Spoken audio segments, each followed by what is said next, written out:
Tyler's rise to fame might not have been as innocent as it looked, because baby, she just got exposed. And the story is way deeper than people calling her an industry plant. For the longest time, we were led to believe she was just some random South African girl who blew up on TikTok with those wild clips about wanting to get her back blown out. That was the narrative they sold us. But now, word on the street is she wasn't just chasing clout. She was being used as a pawn in something way darker. Allegedly, her contract had insane clauses hidden in it, forcing her to push explicit content straight in front of kids. That's not just messy, that's disturbing. And here's where it gets crazier. Remember when Kanye went on rants about demonic contracts running the industry? Yeah, people are now saying Tyler might be living proof of exactly what he was talking about. Those contracts Kanye ranted about, the ones that supposedly make artists do crazy things. Well, people thought he was just being his usual chaotic self. But now, Jaguar Wright has jumped in with her own tea, and according to her, Tyler is tangled up in that exact mess too. Jaguar didn't hold back either. She straight up called Tyler an industry slave. And all of this noise really started after her EP, We Want to Party, dropped, and only pulled 3.7K in first week sales. Now let's be honest, those numbers are brutal, especially for an artist who already has a track with 1 billion streams on Spotify and heavy industry backing. Fans expected more, and when she didn't deliver, the backlash was immediate. A lot of people, especially Black American fans, started dragging her hard and saying the reason she's flopping is because she never connected with them in the first place. One person posted, "So Tyler had an album debut of 3.7K? She may forever be in the flop asylum?" Another added, "Tyler is a flop. Black Americans are done with her. She just needs to take her back to South Africa with that colored mess." And in case you're wondering what they meant by that colored mess, well, it ties back to comments Tyler made about a year ago, right when she first started breaking out. When Tyler first blew up, she immediately clashed with a lot of people online after making one comment that rubbed folks the wrong way. She said she wasn't black, she was colored. Now, in South Africa, where she's from, that word has a different meaning. Mixed race people there are commonly referred to as colored. But here in the US, that word carries a whole other history.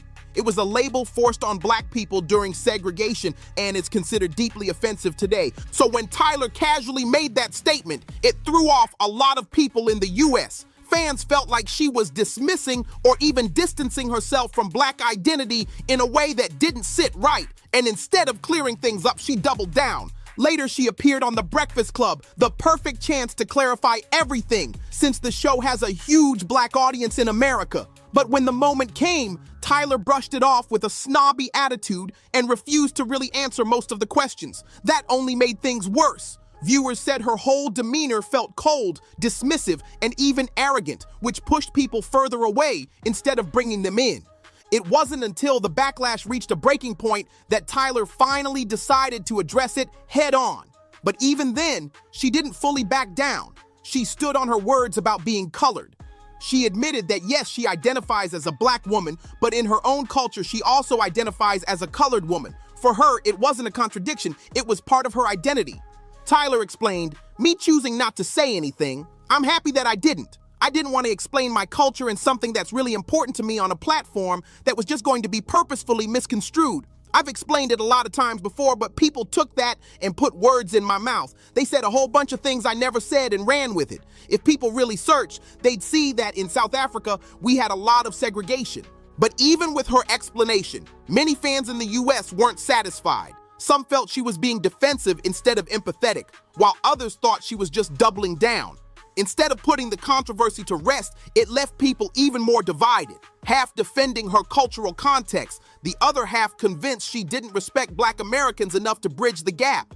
Tyler later explained just how complicated her identity really was growing up in South Africa. She said, "It was bad for a lot of us. They just classified us, and that just so happens to be the name that the white people called us. They chose to call people that were mixed colored. And I'm not gonna lie, it was hard because all my life, obviously I knew I'm black, but I also knew that I'm colored. So when I went to America and people were like, 'You can't say that,' I was in a position where I was like, 'Oh, so what do I do? What am I then?'" She continued. "Even if you give the best explanation, people will still choose not to understand. I'm at a point where I know who I am. I know I'm a black woman and I know I'm a colored woman as well. And you can be both. And the people that care to learn, they understand now. And that's enough for me." But while Tyler was trying to defend her culture and clarify her words, Jaguar Wright stepped into the chat, and that's when things went left. Jaguar claimed Tyler wasn't just misunderstood. She accused her of being intentionally placed in the industry with a carefully crafted image designed to appeal to little girls. According to Jaguar, Tyler's whole innocent aesthetic was just a disguise to slip dirty, explicit lyrics into young minds. And once Jaguar said it, the conversation turned from cultural misunderstanding to something way darker. Jaguar didn't hold back. She went as far as saying the reason Tyler was chosen for this so-called agenda is because of her body type. According to Jaguar, Tyler's petite frame makes it easier for her to pull in a younger fan base while also attracting disturbing attention from the wrong kind of adults. She flat out labeled Tyler an industry slave and claimed that once the machine is done with her, they'll toss her aside the same way she believes they did with Aaliyah after using her up. Now here's the thing. People online were quick to eat this up. To them, Jaguar's accusations felt believable because a lot of what she was saying seemed to line up with Tyler's current situation. Some fans even compared it to Lil Nas X's rise and fall. Remember how the industry pumped millions into him, gave him Grammys in the middle of non-stop controversy, and then suddenly moved on once they'd gotten what they wanted?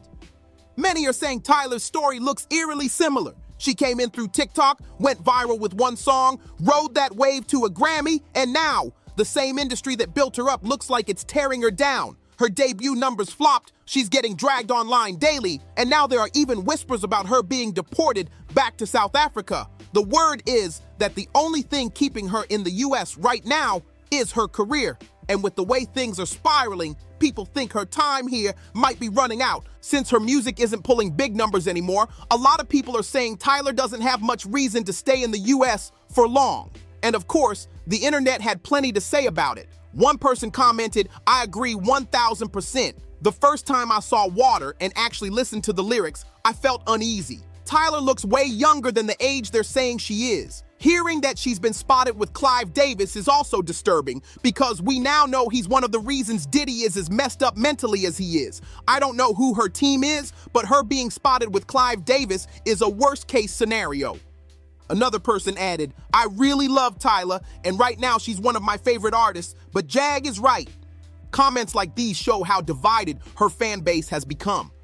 Some people still ride for Tyler as an artist, praising her music and talent, but others are side-eyeing everything surrounding her career. The contracts, the connections, and the powerful names she's been linked to. The speculation is only getting louder, and whether true or not, people are convinced there's something way darker happening behind the scenes. One fan went as far as saying, "I refuse to even sing the lyrics to this song. Can you snatch my soul?" That's a dangerous mantra to recite. And the other lyrics aren't good either. Jag was right about that. Statements like this only fueled the fire, making people question whether Tyler's music is just catchy pop or something much darker being pushed into the culture. But now I want to hear from you. What do you think about Tyler being exposed as an alleged industry plant? Do you believe Jaguar's claims that she's being used to target children with explicit messages? Or do you think this is just another conspiracy getting blown out of proportion? Drop your thoughts in the comments because this debate is far from over. Thank you for watching. Don't forget to subscribe, like, and share. Thank you for watching. See you on the next one.